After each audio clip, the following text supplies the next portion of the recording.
देश भर में लाउड स्पीकर विवाद एक बार फिर से चर्चा में है। धार्मिक स्थलों पर ध्वनि नियंत्रण को लेकर पुलिस और प्रशासन सक्रिय है, वहीं स्थानीय लोगों के बीच मतभेद बढ़े हैं। सवाल ये है कि नियमों का पालन कौन करेगा और व्यवस्था कैसे सुधरेगी। आइए जानते हैं पूरे इतिहास और पूरी कहानी मौजूदा कार्रवाई। लाउड स्पीकर का इस्तेमाल धार्मिक स्थलों पर कोई नई बात नहीं है। इसकी शुरुआत साल 1936 में हुई थी, जब सिंगापुर की सुल्तान मस्जिद में पहली बार लाउड स्पीकर लगाया गया था। मकसद था दूर दराज के लोगों तक अजान की आवाज या पूजा पाठ की ध्वनि पहुंचाना। धीरे धीरे भारत समेत कई देशों में यह चलन आम हो गया, मस्जिदों से लेकर मंदिरों तक। लेकिन वक्त के साथ ध्वनि प्रदूषण एक बड़ी चुनौती बनकर सामने आई। तेज आवाज वाले लाउड स्पीकर से न सिर्फ आम जनता को परेशानी होने लगी, बल्कि इससे बच्चों, बुजुर्गों और मरीजों पर भी असर पड़ने लगा।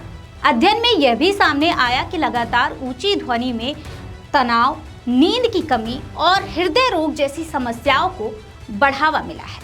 इसी को देखते हुए सरकार ने पूरे प्रदेश में एक अभियान शुरू किया, जिसके तहत धार्मिक स्थलों सहित सभी जगहों पर ध्वनि की सीमा तय की गई। लेकिन सवाल उठता है, यह मुद्दा अब फिर से चर्चा में आखिर क्यों है? आइए हम आपको बताते हैं। यह कार्रवाई सिर्फ यूपी तक सीमित नहीं थी। मध्य प्रदेश में जब मुख्यमंत्री मोहन यादव ने पद संभाला था, तो उन्होंने भी आदेश जारी किया था कि किसी भी धार्मिक स्थल पर लाउड स्पीकर नहीं लगेगा और जो लगे हैं उन्हें हटाया जाएगा। हालांकि उस अभियान में कुछ हद तक कार्रवाई हुई थी, लेकिन पूरी तरह से लाउड स्पीकर नहीं हटाए जा सके थे। उत्तर प्रदेश में धार्मिक स्थानों से लाउड स्पीकरों को हटाने का अभियान चलाया गया, जो देखते ही देखते पूरे प्रदेश में आग की तरफ फैल गया और कुछ लोगों ने इसका विरोध भी शुरू किया था। लेकिन सरकार ने यह अभियान जारी रखा और अब फिर से उत्तर प्रदेश में डीजीपी के निर्देश पर प्रदेश के कई जिलों में पुलिस ने अवैध या तेज आवाज वाले लाउड स्पीकरों को हटाने की कार्रवाई शुरू की है। कई मंदिरों और मस्जिदों से लाउड स्पीकर हटाए जा चुके हैं और कई जगहों पर एफआईआर भी दर्ज की गई है, खासकर उन लोगों पर जिन्हें पहले ही चेतावनी दी गई थी।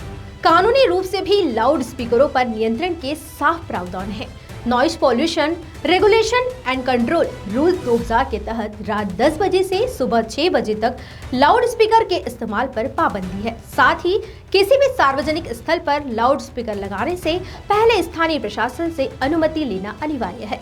ध्वनि स्तर 75 डेसिबल से अधिक होना चाहिए, वरना यह अपराध माना जाता है। कई जगहों पर लोग अभी भी इसका विरोध कर रहे हैं। वहीं सरकार का कहना है कि यह कदम सबके लिए समान है, जबकि जनता चाहती है कि नियम हो तो बराबरी से हो।